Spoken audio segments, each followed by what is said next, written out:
हमारी होती है वार्म बूटिंग। क्लियर हुआ? मैं एक बार फिर से आपको बता रही हूँ। सबसे पहली चीज आज जो हमने पढ़ा वो था booting process. Booting process stand for कि हमारा ऑपरेटिंग सिस्टम रैम में लोड हो रहा है। 5 स्टेप्स मैंने आपको कराए, ठीक है। 5 स्टेप्स में हमारा बूटिंग प्रोसेस कंप्लीट होता है। फर्स्ट स्टेप कौन बताएगा? फर्स्ट स्टेप क्या होता है? कोई भी, कुछ तो। कंप्यूटर ऑन होता है, राइट, हम पावर स्विच ऑन करते हैं। This is the first step. Second step, CPU message send करता है किसको? मैसेज करता है। हाँ, किसको? रोम को। एग्जैक्टली, रोम को वो रोम मैसेज सेंड करता है। थर्ड स्टेप, रोम, अब रोम के पास मैसेज पहुंच गया कि यस पावर ऑन हो गए हैं। अब रोम मैसेज भेजता है किसको? Semi conductor. No no no, this post हाँ एग्जैक्टली मैम, पोस्ट। पोस्ट को, post stand for power on self test. Power on self test check करता है कि जो हमारी पावर है वो हर कंपोनेंट में पहुंच गई है। थर्ड, पोस्ट अब मैसेज सेंड करता है किसको? बायोस को। बायोस को, एग्जैक्टली मैम। बायोस को basic input output system, device. Yes. इसमें क्या आता है? इनपुट एंड आउटपुट डिवाइसेस, यानी जो हार्डवेयर और सॉफ्टवेयर हम लोग जिस पे काम करते हैं वो उसको मैसेज करता है। Very good. नेक्स्ट, बायोस के पास पहुंच गए, अब मैसेज करता है वो लास्ट में सीएमओएस को। CMS, complementary metal method oxide semiconductor. These are the cell और बैटरी जो हमारे मदरबोर्ड में होती है। ये एक्चुअली में जो काम करता है ना वो यही करता है। इसके पास इंस्ट्रक्शन आते आते हमारे पास ये 4 स्टेप्स होते हैं, तब हमारे पास इंस्ट्रक्शन आती है सीएमओएस में जो हम काम करता है। और सीएमओएस फाइनली मैसेज सेंड करता है किसको? रैम को। This is the our last step of the process booting.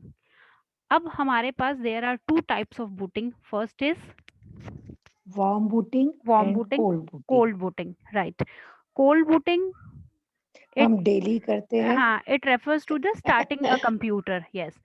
And warm booting system on करने के बाद जब सिस्टम में हम कुछ इंस्टॉल करते हैं। Yes, after installing any software our system requires to restart, that is warm booting.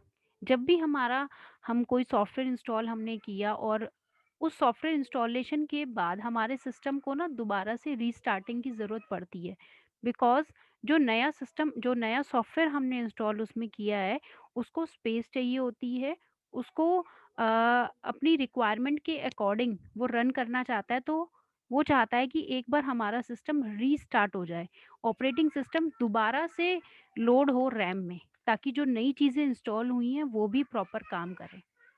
इसीलिए उसे हम कहते हैं वार्म बूटिंग। तो ये कुछ इम्पोर्टेंट पॉइंट था फर्स्ट चैप्टर का। इसके बाद फाइल सिस्टम आपको शगुन ने पढ़ाया है। ऑपरेटिंग सिस्टम में हमारा फाइल सिस्टम था। फाइल सिस्टम हमारे हार्ड डिस्क में स्टोर होती है, सबको पता है। अच्छा, हम ना 2 तरह की फाइल सिस्टम यूज़ करते हैं। कोई बताएगा कौन कौन सी फाइल सिस्टम यूज़ करते हैं हम?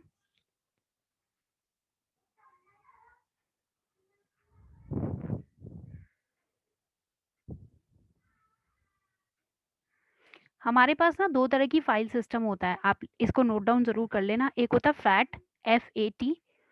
Fat stand for file allocation table. Second one is NTFS, that is new technology file system. और the last is HFS, that is hierarchical file system. ये तीनों कौन से फाइल सिस्टम है? ये फाइल सिस्टम में पहला है आपका fat, that is file allocation table. ये क्या होता है? ये जो हमारे पहले सिस्टम से ना जिस पे हम कमांड पे काम करते थे, कमांड प्रॉम्प्ट पे, डॉस ऑपरेटिंग सिस्टम होता था पहले, कमांड प्रॉम्प्ट जिसे कहते थे, जब आपके सामने ब्लैक कलर की स्क्रीन आती थी। मैं ना अपनी स्क्रीन आपके साथ एक बार शेयर करती हूँ, मैं आपको बताती हूँ।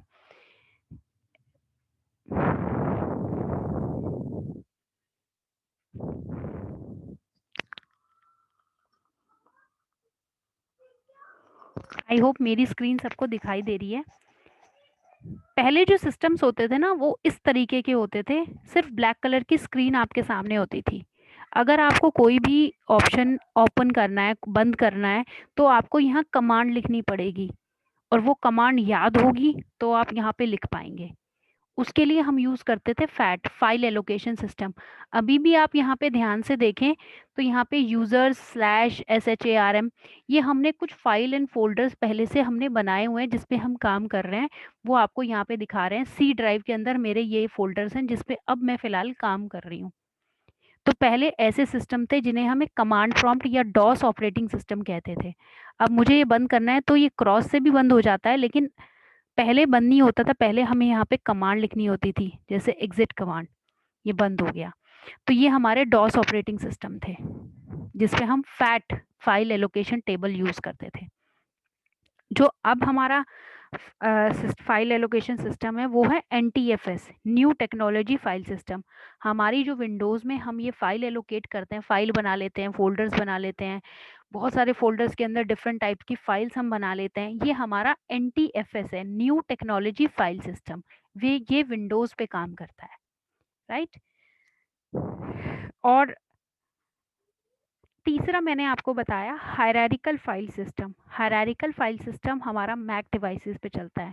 एप्पल के जितने भी सिस्टम्स होते हैं उस पे हमारा HFS यानी हायरार्किकल फाइल सिस्टम बनता है। हायरार्किकल फाइल सिस्टम आप समझ रहे हैं, ट्री लाइक स्ट्रक्चर होता है, पेड़ की तरह, लेकिन पेड़ की तरह स्ट्रक्चर होता है जिसमें हमारा पेरेंट और चाइल्ड का रिलेशनशिप होता है। जैसे हम ट्री बनाते हैं, फर्स्ट हमने बनाया लेवल, फिर हमने 2 लेवल बनाए, फिर हमने नीचे 3 लेवल बनाए, इसको हम कहते हैं हायरार्किकल फाइल सिस्टम। अगर मुझे अपने नीचे वाले किसी भी लेवल पे जाना है तो मुझे अपने सारे लेवल क्रॉस करने पड़ेंगे, मैं डायरेक्ट उस फाइल पे नहीं जा सकती, राइट। जैसे अब मैंने एक फोल्डर बनाया, ये हमारा NTFS है, न्यू टेक्नोलॉजी फाइल सिस्टम, जिसमें मैंने, क्योंकि विंडोज़ में हमारा NTFS काम करता है, तो मैंने एक फ़ोल्डर बनाया हुआ है। उस फ़ोल्डर के अंदर मेरी बहुत सारी फाइल्स हैं। ये सब आपको प्रैक्टिकल आता है क्योंकि आप लोग रोज़ काम कर रहे हैं इस पे, लेकिन टेक्निकल टर्म्स जो हैं, जो मैं आपको बता रही हूँ, ये टर्म्स हमारी क्लियर नहीं थी। बाकी ये वाली चीज़ें आप रोज़ यूज़ करते हो, राइट। तो ये है हमारे फाइल सिस्टम जो हमने ऑपरेटिंग सिस्टम में पढ़ा है। तो आज हमने 2 चीज़ें करी, बूटिंग प्रोसेस के स्टेप्स करे मैंने, और 2 तरह की बूटिंग हम पढ़ते हैं वो। नेक्स्ट हमने फाइल सिस्टम पढ़ा। File system, files banana, folder banana I hope सबको आता है। मैं फिर भी एक बार आपके साथ क्लियर कर देती हूँ।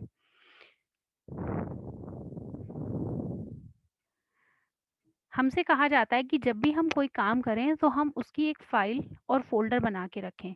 रीज़न क्या है? रीज़न ये है कि जब हम सर्च करते हैं ना, अब मैंने देखो डेस्कटॉप पे ना बहुत सारी चीज़ें सेव कर रखी हैं, ठीक है? वो इसलिए क्योंकि इस सिस्टम को बहुत मेरे बच्चे भी यूज़ करते हैं, तो इसमें अलग-अलग फ़ोल्डर्स भी बने हुए हैं, फ़ोल्डर्स मैंने बनाए हुए हैं। जो भी यहाँ पे डॉक्यूमेंट्स हैं वो ऐसे ही बना दिए हैं। अगर अब मैं इसमें से कुछ सर्च करूँ तो मुझे इसमें से नहीं मिलेगा। हाँ, मैंने फ़ोल्डर्स बनाए हुए हैं, मुझे याद है, ये मेरे स्कूल के डॉक्यूमेंट्स हैं, ये ई-वेस्ट का काम कर रही हूँ मैं, उस पे डॉक्यूमेंट्स हैं, क्वेश्चन पेपर मुझे यहाँ मिल जाएँगे। तो ये फ़ाइल एंड फ़ोल्डर का एडवांटेज ये होता है कि हमें हमारी जो सर्चिंग होती है वो ईज़ी हो जाता है, और हम एक ऑर्डर में काम करते हैं। जैसे हम अपने घरों में भी तो ऑर्डरिंग करते हैं ना, किचन में सारा सामान अपने अकॉर्डिंग अरेंज करते हैं ताकि हमें ढूँढने में मुश्किल ना हो। तो फाइल, नई फाइल आप बना लेते हैं।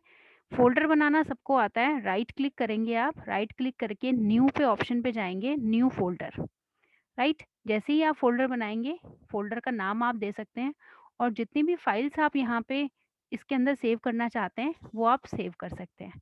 तो ये आपका नया फ़ोल्डर बन गया, ठीक है? अब ये जो फाइल सिस्टम है, ये मैंने आपको थ्योरी पार्ट मैंने आपको बता दिया है कि कौन-कौन सी फाइल सिस्टम हम लोग यूज़ करते हैं। अब मेरा एक क्वेश्चन है, विंडोज़ के लिए हम कौन-सी फाइल सिस्टम यूज़ करते हैं?